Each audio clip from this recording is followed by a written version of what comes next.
آغاز 23واں پارہ، سورہ 36۔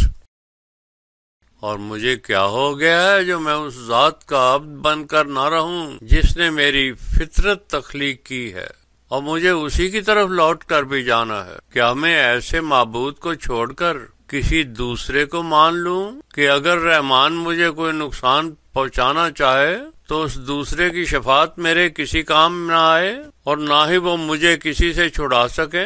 اگر ایسا کروں تو پھر تو میں یقیناً بڑی واضح گمراہی میں پھنس گیا۔ میں تو تم سب کے رب پر ایمان لا چکا ہوں، اس لیے میری بات کو سنو۔ ہم نے کہا تو آ جا اور میری جنت میں داخل ہو جا۔ اس نے کہا اے کاش میری قوم کو اس بات کی خبر ہوتی کہ میرے رب نے مجھے بخش دیا ہے اور مجھے اپنے مکرم بندوں میں شامل کر لیا ہے۔ پھر اس کے بعد ہم نے اس قوم کی طرف آسمان سے کوئی لشکر نہیں اتارا تھا، اور نہ ہی ہم اسے نازل کرنے والے تھے۔ وہ تو محض ایک آگ بھرا دھماکہ تھا جس سے وہ سب جل کر راکھ۔ افسوس ہے ایسے بندوں پر کہ ان کی طرف جب بھی میرے رسول آئے تو یہ محض ان کا مذاق ہی اڑاتے رہے۔ کیا انہوں نے دیکھا نہیں کہ ہم ان سے پہلے کتنی ہی ایسی قوموں کو ہلاک کر چکے ہیں جو کہ ان بستیوں میں پھر کبھی لوٹ کر نہیں آئیں گی، اور پھر یہ لوگ جمع کر کے میرے ہی سامنے حاضر کیے جائیں گے۔ ان کے لیے ہماری ایک نشانی، مردہ زمین کو ہم نے زندہ کیا اور اس میں ہر طرح کا اناج اگایا جسے سب کھاتے ہیں۔ پھر اس میں کھجوروں اور انگوروں کے باغ اگائے اور اس میں چشمے جاری کر دیے تاکہ اس کے پھلوں میں سے یہ کھائیں۔ یہ سب کچھ انہوں نے اپنے ہاتھوں سے تو نہیں بنایا، پھر بھی یہ شکر نہیں کرتے۔ سبحان ہے وہ ذات جس نے جوڑے بنائے زمین کی نباتات میں، انسانوں میں اور ان چیزوں میں جن کا یہ علم بھی نہیں رکھتے، اور ان کے لیے ایک نشانی تو رات کی ہے کہ جب دن گزر جاتا ہے تو ان پر اندھیرا چھا جاتا ہے۔ سورج اپنے مقررہ راستے پر چلتا رہتا ہے، یہ اس کی تقدیر کے اندازے غالب علم والے نے مقرر کیے ہیں، اور چاند کے بھی ہم نے اسی طرح اندازے مقرر کیے ہیں، حتیٰ کہ گھٹتے گھٹتے کھجور کی سوکھی شاخ کی طرح ہو جاتا ہے۔ نہ تو سورج سے یہ ممکن ہے کہ چاند کو جا پکڑے، اور نہ ہی رات کبھی دن سے سبقت لے سکتی ہے۔ سبھی اپنے محوروں پر تیرتے ہوئے اپنی اپنی منزلیں طے کرنے کی تسبیح کر رہے ہیں۔ لوگوں کے لیے ہماری ایک نشانی یہ بھی ہے کہ ہم ان کی ذریت کو بھی ان کے ساتھ ایک ہی کشتی میں سوار کروا دیتے ہیں، اور اسی طرح کی ان کی ذریت کے لیے سواریاں بھی بنائی ہیں جن پر وہ سوار ہوتے ہیں۔ ہم اگر چاہیں تو انہیں ڈبو دیں، پھر نہ تو ان کی کوئی فریاد پر پہنچے اور نہ ہی ان کا کسی طرح بچاؤ ہو سکے، سوائے ہماری رحمت کے جو ہماری طرف سے محض ایک مدت تک کے فائدے ہیں۔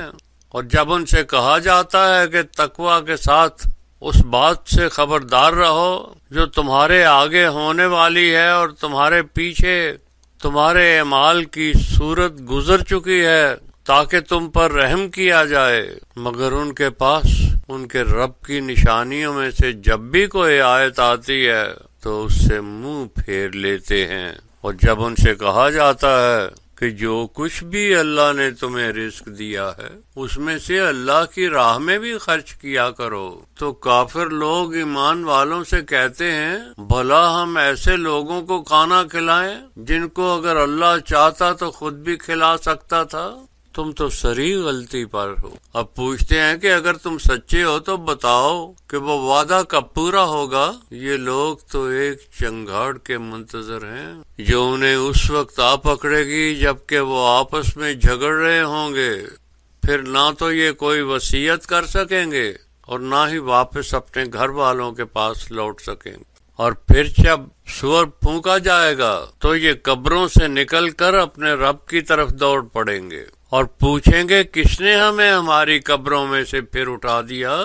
کہا جائے گا پہچان لو، یہ وہی تو ہے جو رحمان نے تم سے وعدہ کیا تھا اور اس کے بھیجے ہوئے رسولوں نے جو تمہیں سچ بتایا تھا۔ صرف ایک زور کی آواز ہوگی اور یہ سب کے سب ہمارے سامنے حاضر ہوں گے.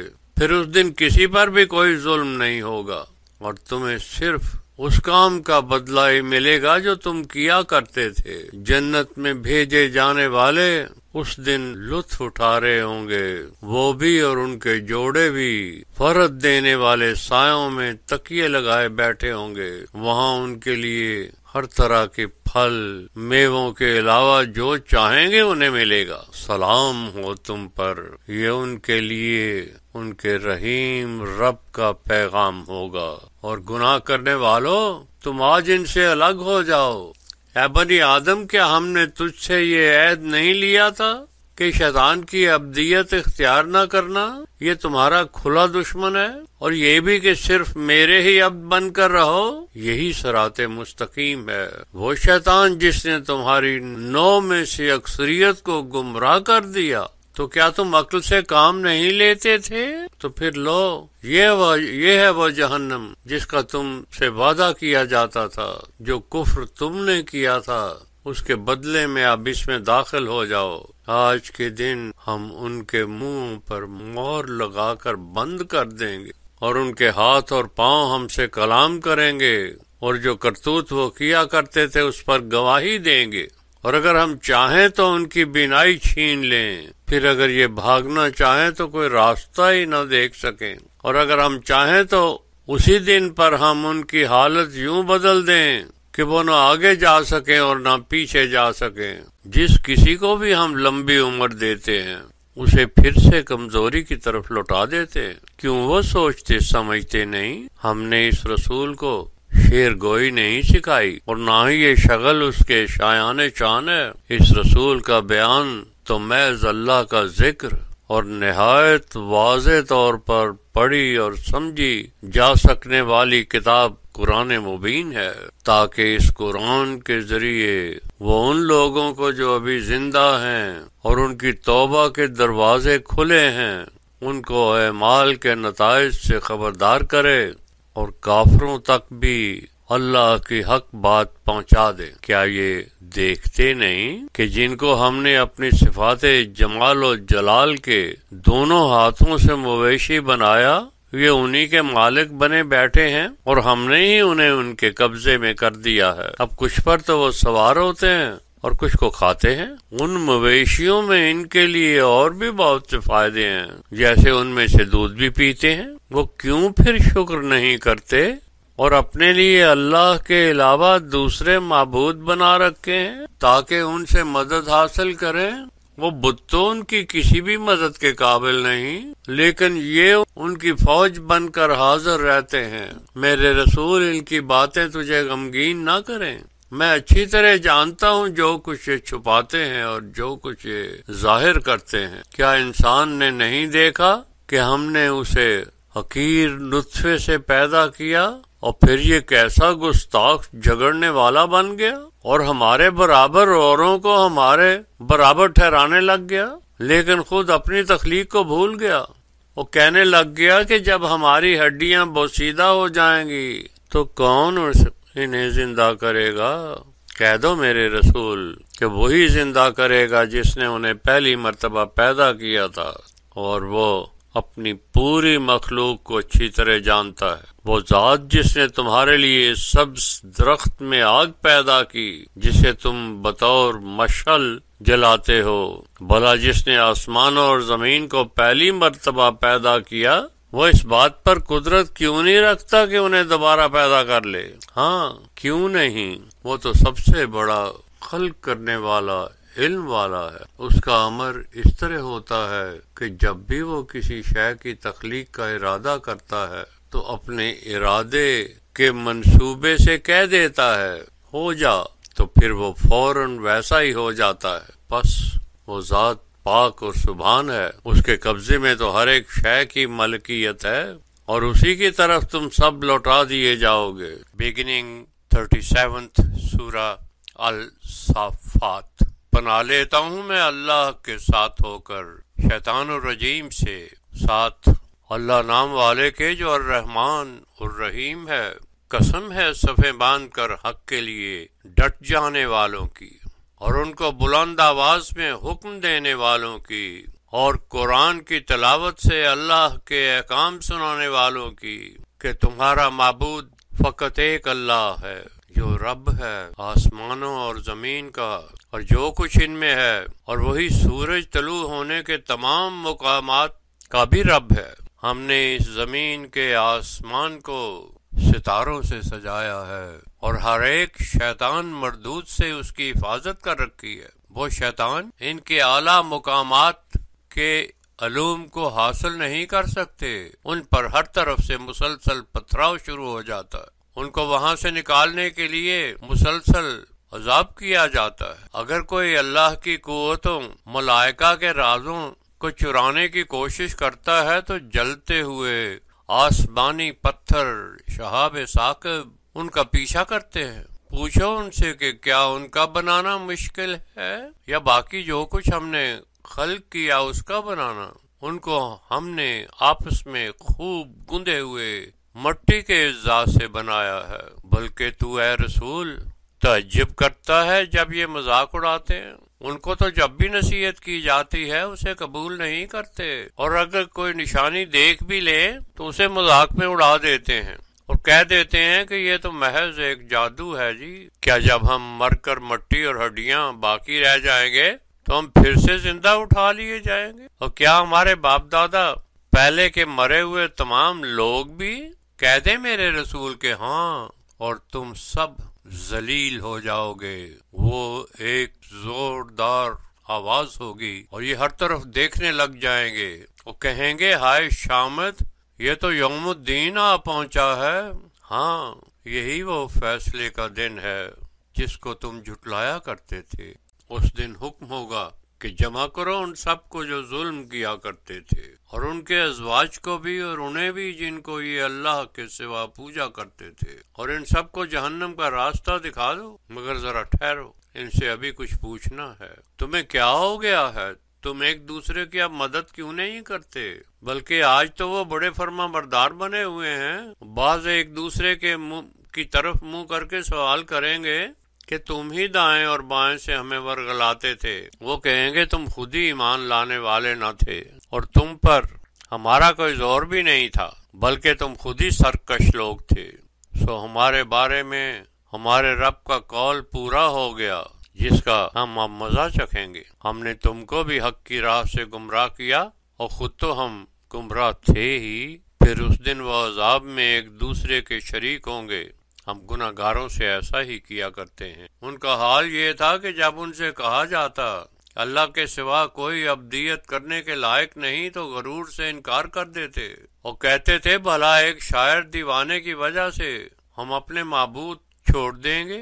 حالانکہ وہ رسول سچ لے کر آئے اور پہلے رسولوں کو بھی سچا کہتے تھے۔ بلا شبہ اب تم دردناک عذاب کا مزہ چکھو گے، اور تمہیں ویسے ہی بدلہ ملے گا جیسے تم عمل کیا کرتے تھے، مگر سوائے ان کے جو اللہ کے مخلص بندے ہیں ان کے لیے ایک مقرر کیا ہوا رزق ہوگا، پھل اور میوے ہوں گے، اور ان کی وہاں بڑی تکریم کی جائے گی۔ نعمتوں سے بھری ہوئی جنتوں میں آمنے سامنے تختوں پر بیٹھے ہوئے، لطف دینے والے شربت کا ان میں دور چل رہا ہوگا، سفید رنگ کا شربت جس میں پینے والوں کے لیے نہایت لذت ہوگی، نہ تو اس سے انہیں سر درد ہوگا اور نہ ہی ان کے ہوش اڑیں گے، اور ان کی ساتھی حیا سے جھکی ہوئی موٹی آنکھوں والیاں ہوں گی، جیسے کہ محفوظ کیے ہوئے سفید انڈے ہوتے ہیں۔ وہ ایک دوسرے کی طرف منہ کر کے سوال کریں گے۔ ان میں سے ایک کہے گا میرا ایک ساتھی تھا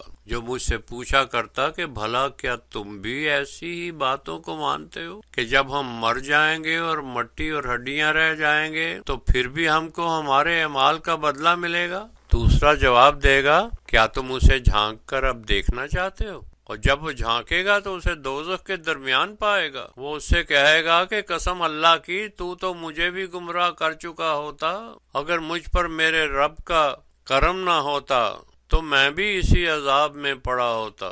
کیا یہ سچ نہیں ہے کہ ہمیں اب یہاں کبھی موت نہیں آئے گی سوائے اس کے جو پہلی بار مر چکے، اور نہ ہی اب ہمیں عذاب ہوگا بلا شبہ یہ بہت بڑی کامیابی ہے۔ ایسی ہی کامیابی کے لیے عمل کرنے والوں کو دنیا میں عمل کرنا چاہیے۔ کیا یہ جنت کی مہمان نوازی اچھی ہے یا کہ تھوہر کے درخت والی، جسے ہم نے ظالموں کے لیے عذاب کا حصہ بنا رکھا ہے؟ یہ ایک درخت ہے جو جہنم کے درمیان اگتا ہے، اس کی شاخیں ایسی ہوں گی جیسے شیطان کا سر۔ جہنمی اسی کو کھائیں گے اور اسی سے اپنا پیٹ بھریں گے، اور پینے کو انہیں کھولتا ہوا پانی دیا جائے گا، پھر انہیں جہنم کی طرف لوٹا دیا جائے گا۔ انہوں نے اپنے باپ دادا کو بھی گمراہی پایا تھا، سو وہ بھی ان کے ہی پیچھے پیچھے دوڑتے چلے گئے، اور ان سے پہلے لوگوں میں بھی اکثر ایسے ہی گمراہ ہو گئے تھے، حالانکہ ہم نے ان میں خبردار کرنے والے نذیر بھی بھیجے تھے۔ ذرا دیکھ کہ جنہیں خبردار کیا گیا تھا ان کا کیا انجام ہوا، سوائے ان میں سے اللہ کے مخلص بندے۔ اور ہمیں نوح علیہ السلام نے بھی پکارا، پھر دیکھ لو ہم کتنے اچھے دعا قبول کرنے والے ہیں۔ ہم نے اسے اور اس کے اہل کو ایک عظیم دکھ سے نجات دلوا دی، اور اس کی اولاد ہی پھر باقی رہ گئی، اور پیچھے آنے والوں میں نوح کا ذکر چھوڑ دیا، اور تمام جہانوں میں نوح پر سلام ہو۔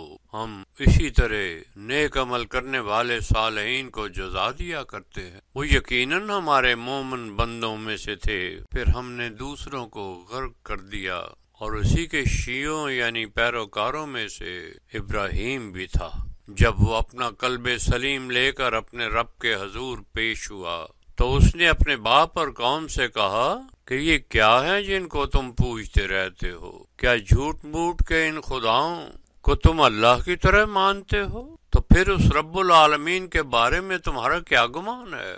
پھر جن ستاروں کو وہ لوگ پوجتے تھے ان کی طرف نظر کی اور کہا میں ان سب سے بیزار ہوں، تو وہ سب ابراہیم سے پیٹھ پھیر کر لوٹ گئے۔ پھر ابراہیم ان لوگوں کے بتوں سے بولے تم کھاتے کیوں نہیں؟ تمہیں کیا ہوا ہے جو تم کچھ بولتے بھی نہیں؟ پھر ابراہیم نے انہیں اپنے دائیں ہاتھ سے مارنا شروع کیا، تو وہ لوگ ابراہیم کے پاس جلدی سے دوڑے ہوئے آئے۔ ابراہیم نے ان سے پوچھا تم ایسی چیزوں کو کیوں اپنا معبود مانتے ہو جنہیں تم اپنے ہاتھوں سے خود تراشتے ہو؟ حالانکہ اللہ تخلیق کرتا ہے تم کو اور ان چیزوں کو جن سے تم یہ بناتے ہو۔ ان لوگوں نے فیصلہ کیا کہ اس کے لیے ایک بڑا سا مینار بناؤ اور اس پر سے اسے آگ میں پھینک دو۔ اگرچہ انہوں نے ابراہیم کے ساتھ اتنی بڑی حرکت کرنی چاہی، لیکن ہم نے ان لوگوں کو ہی سب سے نیچا کر دکھایا۔ ابراہیم نے کہا مجھے کوئی فکر نہیں، میں نے ویسے بھی تو رب کے پاس ہی لوٹ کر جانا ہے، اب وہی میری راہبری کرے گا۔ پھر ابراہیم نے دعا کی اے میرے رب مجھے ایسی اولاد عطا فرما جو صالحین میں سے ہو، تو ہم نے اسے نہایت صبر اور حوصلے والے حلیم بیٹے کی بشارت دی۔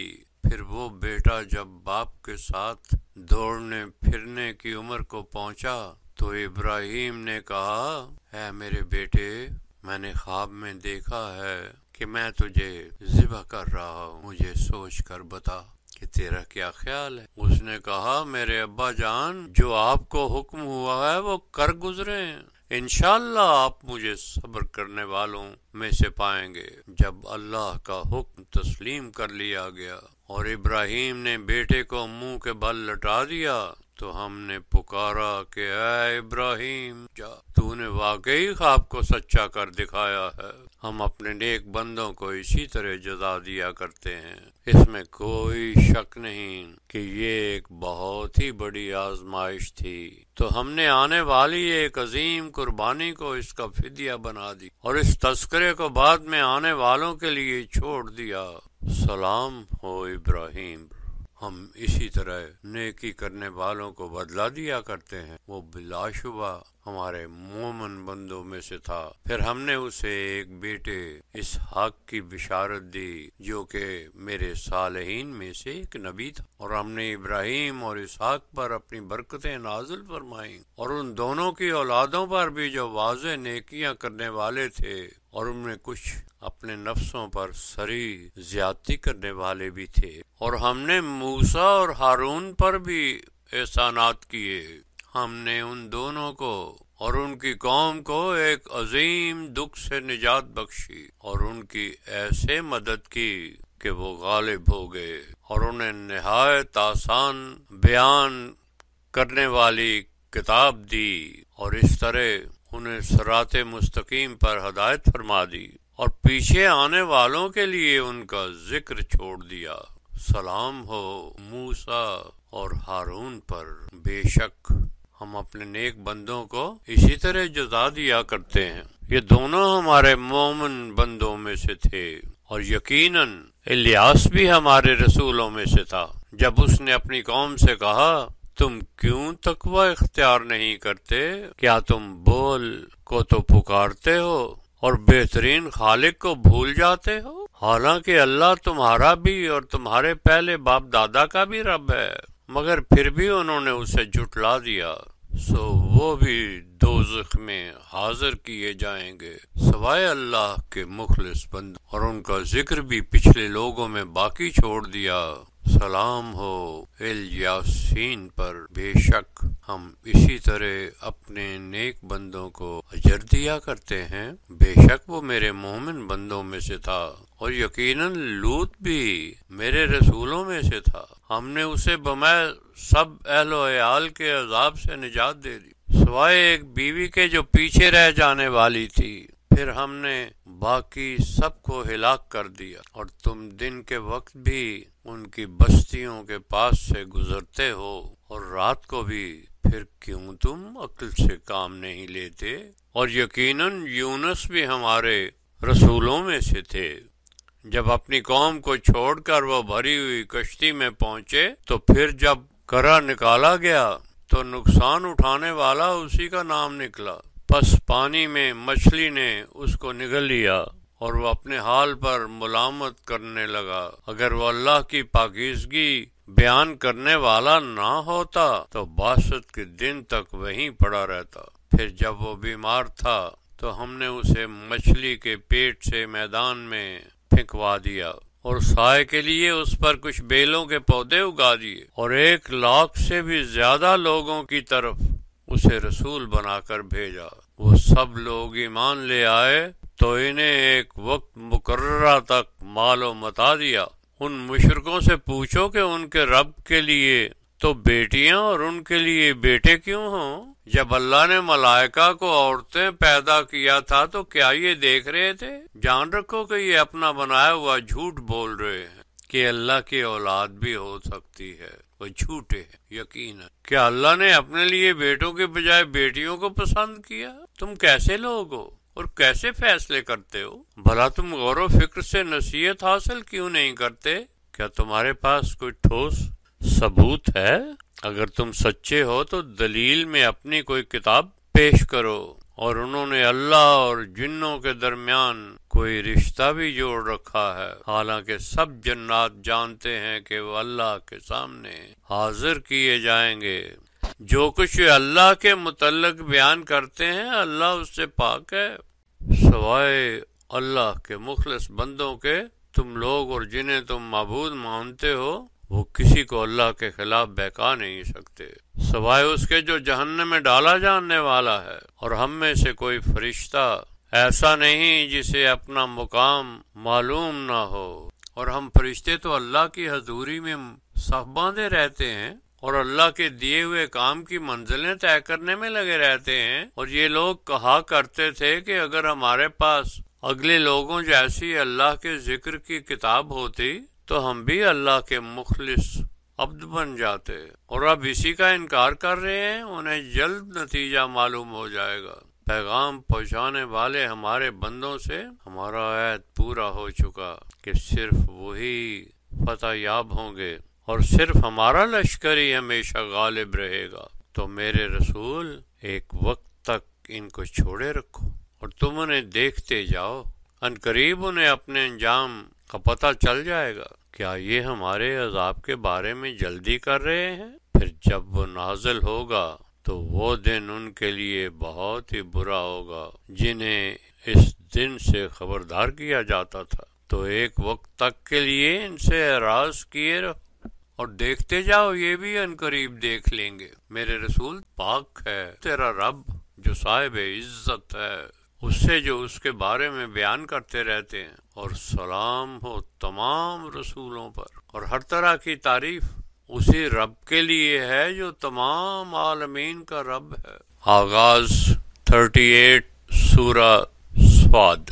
پناہ لیتا ہوں میں اللہ کے ساتھ ہو کر شیطان الرجیم سے، ساتھ اللہ نام والے کے جو الرحمن الرحیم ہے، اس قرآن کی دلیل پر جو اللہ کے ذکر سے بھرا ہوا ہے کہ یہ کافر لوگ غرور کی وجہ سے دشمنی کر رہے ہیں۔ ہم اس سے پہلے بہت سی امتوں کو ہلاک کر چکے ہیں، عذاب آنے پر وہ لگے عاجزی کرنے، مگر اب رہائی کا وقت نہیں رہا تھا۔ وہ بھی تعجب کیا کرتے تھے کہ ان کے پاس ان میں سے ہی انہیں خبردار کرنے والا نذیر کیسے آ گیا۔ وہ کافر بھی یہی کہا کرتے تھے کہ یہ تو صاف جادو ہے کہ تو ہمارے اتنے سارے معبودوں کی جگہ صرف ایک ہی معبود بناتا ہے، یہ تو بڑی ہی عجیب بات لگتی ہے۔ تو ان میں سے جو اونچے رتبے والے مغرور لوگ تھے وہ منہ پھیر کر چل دیے اور کہنے لگے کہ چلو اور اپنے معبودوں کی عبادت پر قائم رہو، یہ محض اس کی خود بنائی ہوئی باتیں ہیں۔ دوسرے مذہبوں میں تو ایسی باتیں کہیں سنائی نہیں دیتی، یہ سب اس کی اپنی سوچ کا نتیجہ ہے۔ کہتے ہیں کیا ہم سب میں سے یہی ایک ایسا ہے کہ جس پر نصیحت کی کتاب اتری ہے؟ نہیں، بلکہ یہ سب لوگ ہماری اس نصیحت کی کتاب کی حقیقت سے شک و شبہات رکھتے ہیں۔ نہیں، بلکہ انہوں نے ابھی میرے عذاب کا مزہ نہیں چکھا۔ کیا ان کے پاس بھی ایسے رسول تیرے غالب عطا کرنے والے رب کی رحمت کے خزانے ہیں؟ کیا ان کے لیے بھی آسمانوں اور زمین میں اور جو کچھ ان میں ہے ان سب کی بادشاہت ہے؟ اگر ہے تو رسیاں باندھ کر ہی ذرا آسمان پر چڑھ کر دکھائیں۔ یہ تو محض یہاں کا ایک شکست کھایا ہوا گروہ ہے۔ اس سے پہلے اسی طرح جھٹلا چکے ہیں قوم نوح اور قوم عاد اور خوب قبضہ سے جمے ہوئے فرعون اور قوم سمود اور قوم لوط اور جنگل کے رہنے والے، اور وہ سب بھی اسی طرح کے ہی گروہ تھے۔ ان سب نے بھی میرے رسولوں کو جھٹلایا اور یوں میرے عذاب میں پکڑے جانے کے مستحق ہو گئے۔ یہ لوگ تو محض ایک زوردار دھماکے کا انتظار کر رہے ہیں جس کے بعد ان کی تباہی میں کوئی وقفہ نہیں ہوگا، اور کہتے ہیں کہ ہاں ہمارے رب، ہمارا حصہ ہمیں جلدی سے ابھی حساب کے دن سے پہلے ہی دے دے۔ میرے رسول جو یہ کہہ رہے تو اس پر صبر کر اور ذکر کر ان سے قوت والے ذرائع رکھنے والے داؤد کا۔ بلا شبہ وہ ہر وقت میرے حکم کے انتظار میں اپنا دھیان میری طرف رکھتا تھا۔ ہم نے پہاڑوں کو اس کے تابع کر دیا تھا تاکہ دن رات وہ میرے کام کے مدارج طے کرنے میں اس کی مدد کریں، اور پرندوں کو بھی جو اس کے حکم کی تعمیل کے لیے اس کے پاس جمع رہتے تھے۔ یوں ہم نے اس کی بادشاہی کو مضبوط کر دیا، اسے حکمت عطا کی اور اسے درست فیصلے کرنے کی صلاحیت بخشی۔ کیا تیرے پاس اے رسول اس جھگڑے کی خبر پہنچی ہے کہ جب مدعی دیوار پھاند کر اس کے خاص محراب میں داخل ہو گئے، جب وہ داؤد کے سامنے آئے تو انہیں دیکھ کر وہ ڈر گئے۔ انہوں نے کہا کہ ڈریے نہیں، ہمارا ایک جھگڑا ہے، ہم دونوں نے ایک دوسرے پر شاید زیادتی کی ہے، آپ ہمارے درمیان حق فیصلہ کر دیں اور کسی بے انصافی کے بغیر ہمیں سیدھی راہ دکھا دیجیے۔ یہ میرا بھائی ہے، اس کے پاس 99 دمبیاں ہیں، یہ کہتا ہے کہ میں یہ ایک دمبی بھی اسی کو دے دوں، اور یہ بات بھی اس نے تلخی سے کی ہے۔ داؤد نے کہا کہ یہ اگر تجھ سے ایک دمبی کا سوال کرتا ہے تو تجھ پر ظلم کرتا ہے، اور اکثر شریک ایک دوسرے پر زیادتی کرتے ہیں، سوائے ان لوگوں کے جو ایمان لائے اور صالح اعمال کیے، مگر ایسے لوگ بہت تھوڑے ہوتے ہیں۔ پھر جب داؤد کو خیال آیا کہ اس واقعے سے اسے آزمایا گیا ہے تو اس نے اپنی مغفرت کے لیے اپنے آپ کو انتہائی عاجزی سے اللہ کے حضور پیش کر دیا، تو ہم نے اس کی ایسے بغیر تحقیق کیے جلدی سے نتیجے پر پہنچ جانے کی غلطی کو معاف کر دیا۔ بلا شبہ اس کا ہمارے نزدیک بہت اعلیٰ مقام تھا۔ اے داؤد، ہم نے تجھے اس زمین پر پہلے بادشاہوں کا جانشین بنایا ہے، اس لیے انسانوں میں حق پر مبنی فیصلے کیا کرو اور اپنی خواہش و خیال کی پیروی نہ کرنا جو تجھے اللہ کے راستے سے ہٹا دے گی۔ جو لوگ اللہ کے راستے سے بھٹک جاتے ہیں ان کے لیے سخت عذاب ہوگا، کیونکہ انہوں نے حساب کا دن بھلا دیا تھا۔ اور ہم نے آسمان اور زمین کو اور جو کچھ ان میں ہے انہیں باطل پیدا نہیں کیا، ایسا محض کافر لوگوں کو ظن ہے۔ وائے ہو ان کافروں پر جن کا انجام دوزخ کی آگ ہے۔ کیا ہم ان لوگوں کو جو ایمان لاتے اور عمل صالح کرتے ہیں اور ان کو جو زمین میں فساد کرتے پھرتے ہیں آپس میں برابر کر دیں گے، یا متقین کو اور بد کرداروں کو برابر سمجھ لیں گے؟ یہ کتاب جو تیری طرف نازل کی گئی ہے میرے رسول، اسے برکتوں والا بنایا گیا ہے تاکہ دانشور لوگ اس کی آیات پر تدبر کریں اور اس سے ہدایت حاصل کریں۔ اور ہم نے داؤد کو سلیمان جیسا بیٹا تھا، میرا بہت خوب عبد تھا، وہ ہر طرف سے منہ موڑ کر محض اللہ کی طرف رجوع کرنے والا تھا۔ جب اس کے سامنے شام کے وقت جہاد کے لیے سدھائے ہوئے چاق و چوبند شاہی گھوڑے معائنے کے لیے پیش کیے گئے تو اس نے کہا، میں عمل خیر کی محبت کو اپنے رب کی محض باتیں یاد کرنے سے زیادہ محبوب سمجھتا ہوں، حتیٰ کہ وہ تیز رفتار گھوڑے نظروں سے اوجھل ہو گئے۔ انہوں نے کہا، انہیں میرے پاس لاؤ۔ جب وہ آئے تو سلیمان ان کی گردنوں اور ٹانگوں پر پیار سے ہاتھ پھیرنے لگے، اور ہم نے سلیمان کو ایک اور آزمائش میں ڈالا کہ اس کے تخت پر ایک مردہ جسم رکھ دیا۔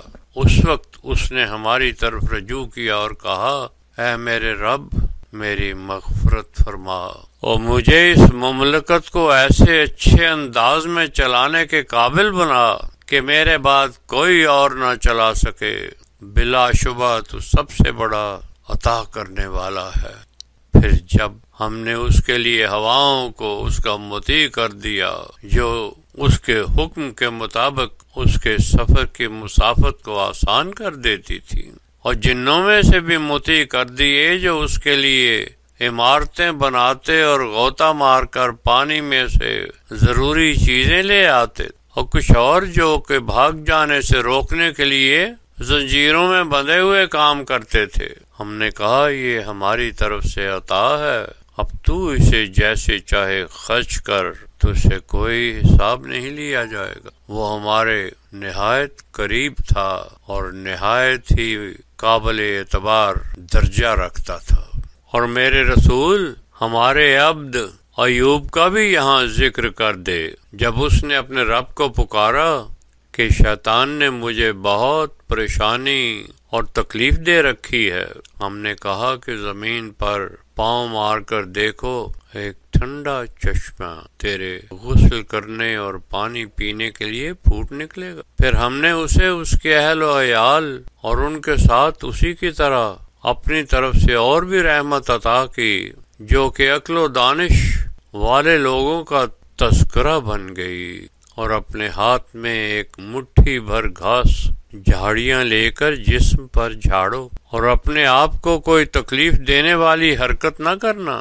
ہم نے ایوب کو دکھ سہنے میں نہایت صابر پایا تھا، وہ بہت خوب عبد تھے، بلا شبہ وہ خالص میری ہی طرف رجوع رکھنے والا تھا۔ اور یہاں ذکر کر دے میرے بندوں ابراہیم اور اسحاق اور یعقوب کا، جو سب کام کرنے کی صلاحیت اور اللہ کی آیات کو دیکھنے اور سمجھنے کی بصیرت رکھتے تھے۔ ہم نے ان سب کو آخرت کے گھر کو یاد رکھنے کی ایک خاص امتیازی صفت کے لیے چن لیا تھا۔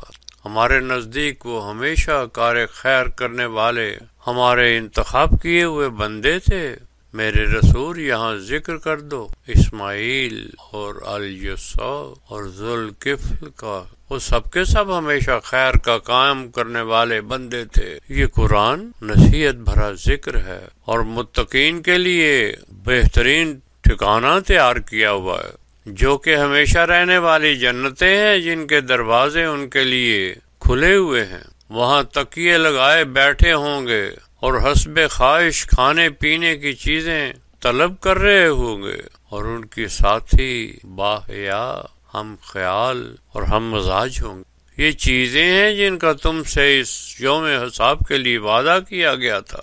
یہ ہمارا رزق ہے جو کبھی ختم نہیں ہوگا۔ یہ تو ہوا تمہارے لیے، لیکن اللہ کے احکام سے سرکشی کرنے والوں کے لیے بدترین ٹھکانہ یہ جہنم ہے، جس میں وہ پھینک دیے جائیں گے، جو کہ بہت ہی بری جگہ ہے۔ یہ لو، اب کھولتے ہوئے پانی اور پیپ کے مزے چکھو، اور اسی سے ملتے جلتے دوسرے عذاب ہوں گے۔ اور تمہارے ساتھیوں کی ایک فوج ہے جو تمہارے ساتھ ہی داخل ہوگی، کوئی وہاں خوش آمدید کہنے والا نہ ہوگا، یہ سب آگ میں جلا دیے جائیں گے۔ وہ اپنے دوسرے ساتھیوں سے کہیں گے، لو مبارک ہو، تم ہی سب کچھ ہمارے سامنے لائے ہو، یہ بہت برا مقام ہے۔ وہ کہیں گے، ہمارے رب جس کسی نے بھی ہمیں یہاں تک پہنچایا ہے اس کے لیے اس آگ میں دگنا عذاب کر دے۔ اور وہ پوچھیں گے کہ کیا وجہ ہے ہم یہاں ان لوگوں کو نہیں دیکھتے جنہیں ہم سب سے زیادہ شریر سمجھتے تھے؟ کیا ان سے کوئی مذاق کیا گیا ہے یا ہمیں وہ نظر نہیں آ رہے؟ بے شک دوزخ والوں کا یہ جھگڑنا حق بجانب ہے۔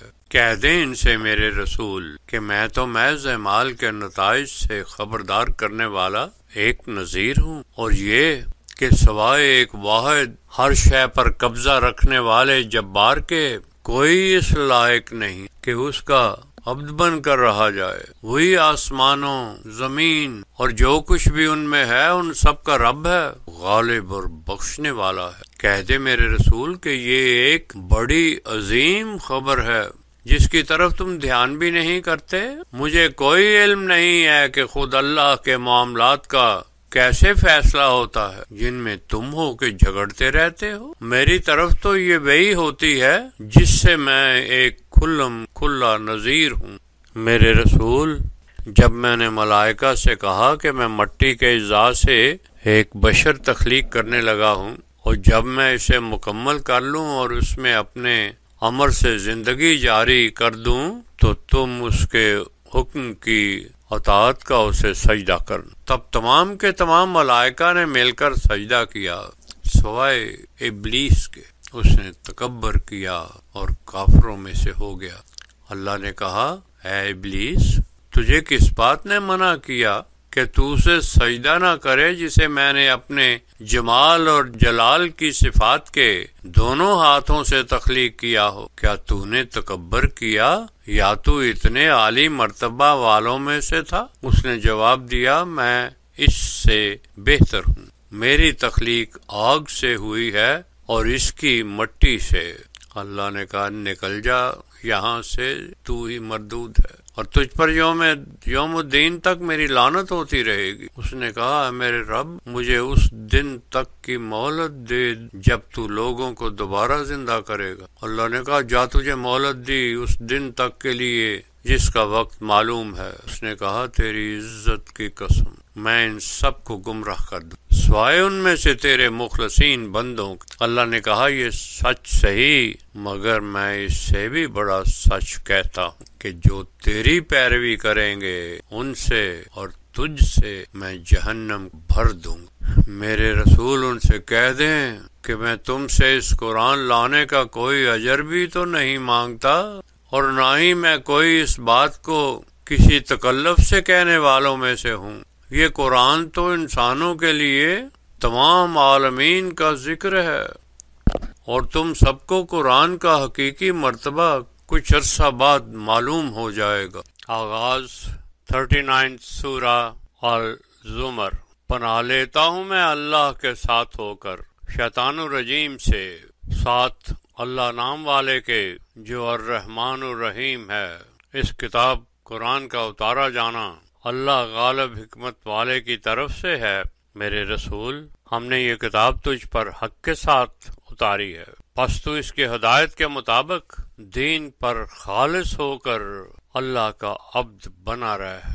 جان رکھ کہ خالص دین وہی ہے جو صرف اللہ کے لیے ہو، اور وہ لوگ جو اللہ کو چھوڑ کر دوسروں کو والی وارث بنا لیتے ہیں، وہ یہ سمجھ کر کرتے ہیں کہ یہ ہستیاں انہیں اللہ کا مقرب بنا دیں گی۔ جن باتوں میں یہ اختلاف کرتے ہیں ان کا فیصلہ اللہ خود کر دے گا۔ کوئی بھی کفر کرنے والا جھوٹا شخص اللہ کی ہدایت قبول کرنے کا اہل نہیں ہوتا۔ اگر اللہ نے اپنا کوئی بیٹا بنانا ہوتا تو اپنی مخلوق میں سے جسے چاہتا چن لیتا، مگر وہ ایسی ضرورت سے ہی پاک ہے۔ وہ تو اللہ ہے جو واحد ہے اور ہر ایک شے پر اپنا مکمل قبضہ رکھنے والا قہار ہے، جس نے آسمانوں اور زمین کو برحق خلق کیا ہے۔ وہی رات کو دن پر اڑا دیتا ہے اور دن کو رات پر پھیلا دیتا ہے۔ وہی سورج اور چاند کو اپنے قبضے میں رکھے ہوئے ہے، جو اسی طرح ایک مقررہ وقت تک چلتے رہیں گے۔ وہی ہے جس نے تمہیں ایک واحد نفس سے پیدا کیا اور پھر اس میں سے اس کا جوڑا پیدا کیا۔ وہ تمہارے لیے 8 نر مادہ مویشیوں کے جوڑے بناتا ہے، اور وہی ماں کے پیٹ کے 3 اندھیروں میں سے تمہیں بنا کر پیدا کرتا ہے۔ یہ ہے تمہارا اللہ جو تمہارا رب ہے اور جس کے لیے ہی کل بادشاہت ہے۔ اس کے علاوہ کوئی بھی اس لائق نہیں جو تمہارا معبود بن سکے۔ پھر تم کہاں بھٹکے پھرتے ہو؟ اور اگر تم پھر بھی کفر کرو گے تو اللہ اتنا بے نیاز ہے کہ اسے تو کوئی فرق نہیں پڑتا، لیکن ایسا کرنے سے جو اس کے بندوں کو نقصان ہوگا اسے وہ پسند نہیں کرتا۔ اور اگر تم ہدایت قبول کر کے شکر گزار بن جاؤ گے تو اس طرح جو تمہارا بھلا ہوگا اس پر وہ راضی ہوتا ہے، اور تم کسی دوسرے کے اعمال کا بوجھ تو نہیں اٹھاؤ گے۔ پھر تم سب اپنے رب کی طرف لوٹا دیے جاؤ گے، اور وہ تمہیں سب کچھ بتا دے گا جو تم کیا کرتے تھے۔ وہ تو دلوں کے انتہائی پوشیدہ رازوں کا بھی جاننے والا ہے۔ جب کبھی انسان کو تکلیف پہنچتی ہے تو اپنے رب کو بڑے ہی دل کے رجوع کے ساتھ پکارتا ہے، اور جب میں اسے اپنی طرف سے کوئی نعمت عطا کرتا ہوں تو جس تکلیف کے لیے مجھے پہلے پکارا ہوتا ہے اسے بھلا دیتا ہے اور اللہ کے شریک ٹھہرانے لگتا ہے تاکہ لوگوں کو اللہ کی راہ سے بھٹکائے۔ اس سے کہہ دے میرے رسول کہ اپنے کفر سے جو تو نے تھوڑا سا فائدہ اٹھانا اٹھا لے، پھر تو اس کے بعد تجھے جہنم ہی نصیب ہوگا۔ کیا وہ شخص جو راتوں کو اللہ کے دین پر قیام کرتا ہے اور اللہ کے ایک ایک حکم کو تعمیل کا سجدہ کرتا ہے اور آخرت سے ڈرتا اور اپنے رب سے رحمت کی امید لگائے رکھتا ہے، ذرا پوچھیں ان سے میرے رسول کہ کیا ایسا علم رکھنے والے اور اسے نہ جاننے والے برابر ہو سکتے ہیں؟ ہدایت تو محض عقل و دانش سے کام لینے والے ہی حاصل کرتے ہیں۔ میرے رسول، کہہ دو میرے ایمان لانے والے بندوں سے کہ تم اپنے رب کے احکام پر چل کر اس کے ساتھ تقوی اختیار کرو۔ جو کوئی بھی نیک عمل کرے گا اس کا اس دنیا میں نتیجہ بھی نیک ہوگا، اور اگر حالات برداشت سے باہر ہو جائیں تو وہاں سے ہجرت کر جاؤ۔ اللہ کی زمین بہت وسیع ہے۔ جو لوگ صبر کے ساتھ مصائب کے سامنے ڈٹ جاتے ہیں ان کے لیے بے حساب اجر ہے۔ ان سے کہہ دے میرے رسول کہ مجھے تو یہی حکم ہوا ہے کہ میں اللہ کے دین پر خالص ہو کر اس کا عبد بن جاؤں، اور یہ بھی حکم ہوا ہے کہ میں خود سب سے اول درجے کا مسلمان بن کے رہوں۔ ان سے کہہ دیں مجھے یہ خوف رہتا ہے کہ اگر مجھ سے بھی کوئی اللہ کے حکم کے خلاف حرکت ہو جائے گی تو قیامت کے بڑے دن کہیں مجھے بھی عذاب نہ سہنا پڑ جائے۔ بتا دیں انہیں میرے رسول کہ میں تو اپنے دین کو اللہ کے لیے خالص کر کے محض اسی کا عبد بن کر رہتا ہوں۔ تم لوگ اللہ کے سوا جس کو چاہے معبود پکڑ لو، اور ان سے یہ بھی کہہ دو کہ سب سے بڑا خسارہ اٹھانے والا اس دنیا میں وہ ہے جس نے اپنے آپ کو اور اپنے گھر والوں کو قیامت کے دن خسارے میں پھنسا دیا۔ جان لو کہ یہ صاف صاف نظر آنے والا نقصان ہے۔ ان کے اوپر آگ کے سائبان ہوں گے اور نیچے آگ کا ہی بچھونا ہوگا۔ یہی وہ آگ ہے جس سے اللہ اپنے بندوں کو ڈراتا رہتا ہے۔ تو اے میرے بندوں، میرے ساتھ تقوی کا رشتہ قائم رکھو۔ جو لوگ اللہ کے راستے سے روکنے والی طاقت طاغوت کو معبود پکڑنے سے بچے اور پھر محض اللہ کے ہی عبد بنے رہے، تو ان کے لیے بشارت ہے۔ بشارت سنا دو ان بندوں جو کسی بات کو جب سنتے ہیں تو اس میں سے صرف اچھی بات کی پیروی کرتے ہیں۔ یہ ہیں وہ لوگ جنہیں اللہ نے ہدایت دے رکھی ہے، اور یہ ہیں جو صحیح عقل و دانش رکھنے والے ہیں۔ بھلا جس شخص پر عذاب کا حکم ثابت ہو چکا ہو تو تم لوگ کیا اسے آگ سے بچا سکتے ہو؟ لیکن وہ لوگ جنہوں نے اپنے رب کے ساتھ تقوی قائم رکھا ہوگا، ان کی رہائش کے لیے عالی شان بلند محل ہوں گے جن کے نیچے نہریں بہہ رہی ہوں گی۔ یہی اللہ کا وعدہ تھا، اور اللہ اپنے وعدے کے خلاف ہرگز نہیں کرتا۔ کیا تم نے دیکھا نہیں کہ اللہ آسمان سے پانی نازل کرتا ہے، پھر اسی پانی سے زمین میں چشمے بہا دیتا ہے جن سے رنگا رنگ کی کھیتیاں لہلانے لگتی ہیں؟ پھر جب وہ فصل پک جاتی ہے تو تم دیکھتے ہو کہ خشک ہو کر ان کا رنگ اب زرد ہو گیا ہے، پھر وہ آسانی سے چورا چورا بن جاتی ہے۔ ان باتوں میں عقل و دانش والوں کے لیے نصیحت ہی نصیحت بھری ہوئی۔ بھلا ایک ایسا شخص جس کا اسلام کے لیے اللہ سینہ کشادہ کر دے اور وہ اپنے رب کی طرف سے آئی ہوئی ہدایت کے نور پر ہو، اور دوسرا وہ کہ وائے ہو اس پر جس کا دل اللہ کی باتوں کے ذکر سے تنگ ہو جاتا ہو، ایسے لوگ ہی ظاہر گمراہی میں پھنسے ہوئے ہیں۔ اللہ نے نہایت حسن حدیث، یہ کتاب قرآن نازل فرمائی ہے جس کی آیتیں آپس میں ایک دوسرے کے مفہوم اور معنوں کی تائید کرتی ہیں اور بار بار دہرائی جاتی ہیں، ایسے انداز میں کہ جو اللہ کی عظمت کا خیال رکھتے ہیں ان کے رونگٹے کھڑے ہو جاتے ہیں اور ان کے دل اللہ کی یاد میں نرم و گداز ہو جاتے ہیں۔ یہ ہے وہ ہدایت جس کی طرف اللہ کی چاہت کا قانون ہدایت کر دیتا ہے، اور جس بد نصیب کو اس قانون سے گمراہی مل جائے اسے پھر کوئی ہدایت دینے والا نہیں رہتا۔ بھلا ایسا شخص کہ قیامت کے دن اپنے چہرے سے آگ کے عذاب کو روک لے گا؟ ان ظالموں سے کہا جائے گا کہ اب اپنے عملوں کے نتیجے میں یہ عذاب چکھو۔ پہلے گزرے ہوئے لوگوں نے بھی حق کو جھٹلایا تھا تو ان پر اس طرف سے عذاب آیا کہ جس کا وہ سوچ بھی نہیں سکتے تھے۔ اللہ نے انہیں اس دنیا میں بھی ذلت کا عذاب چکھایا، اور آخرت میں جو عذاب وہ دے گا وہ تو بہت ہی برا ہوگا۔ کاش وہ اتنا علم رکھتے۔ اور ہم نے انسانوں کے لیے اس قرآن میں طرح طرح کی مثالیں بیان کی ہیں تاکہ وہ ان سے نصیحت حاصل کریں۔ یہ قرآن عربی زبان میں ہے اور کسی قسم کی بھی کجی سے پاک ہے تاکہ لوگ اس کے علم کا استعمال کر کے متقی بن جائیں۔ اللہ مثال دیتا ہے ایک ایسے شخص کی جس کے بہت سے جگڑنے والے مالک ہیں، اور دوسرا شخص وہ ہے جس کا صرف ایک اچھا مالک ہے۔ کیا ان دونوں کی حالت ایک جیسی ہوگی؟ تمام کی تمام تعریف صرف اللہ ہی کے لیے ہے، مگر اکثر لوگ یہ نہیں جانتے۔ میرے رسول، تجھے بھی ایک دن موت آ جائے گی اور یہ لوگ بھی مر جائیں گے، پھر تم سب قیامت کے دن اپنے رب کے سامنے آ جگڑنا۔